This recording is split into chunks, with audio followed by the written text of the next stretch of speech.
At the end of April, Ukrainian President Vladimir Zelensky claimed that his country needs up to $7 billion a month to support the ongoing fight against the Russian invasion. This has not even mentioned the colossal amount of money needed to rebuild post-war Ukraine. Various commentators, including businessmen from Ukraine, have called for a Marshall Plan for Ukraine. The first response was from the EU. The May 5 donor conference in Warsaw was the starting point of a European Marshall Plan for Ukraine. The European Union intends to coordinate efforts to rebuild the friendly country. This was announced by the President of the European Council Charles Michel. The member states of the European Union must begin immediately a serious discussion of the EU's forthcoming role in the reconstruction of Ukraine. It will be a strategically important European project that will affect the security and development of the entire continent for many years to come.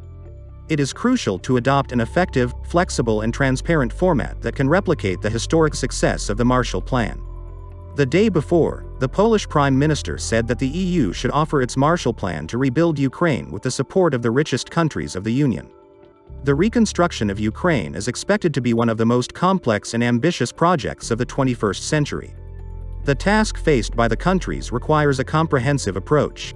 According to some foreign experts, financing Ukraine's recovery is a moral obligation of the West. Ukrainians are fighting for their freedom as well as for European values and security.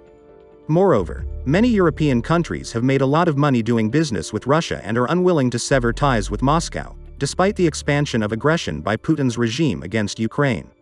Supporting post-war Ukraine is the logical price for past cooperation with the Kremlin.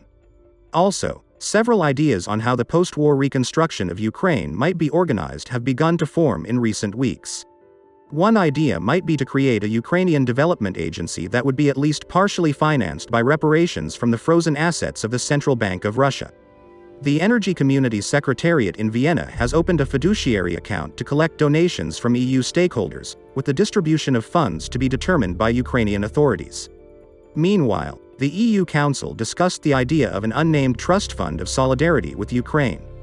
In Kyiv, Ukrainian Deputy Prime Minister for European and Euro-Atlantic Integration Olga Stefanishyna proposed the idea of a sustainability, recovery, and renewal plan, accompanied by a recovery fund.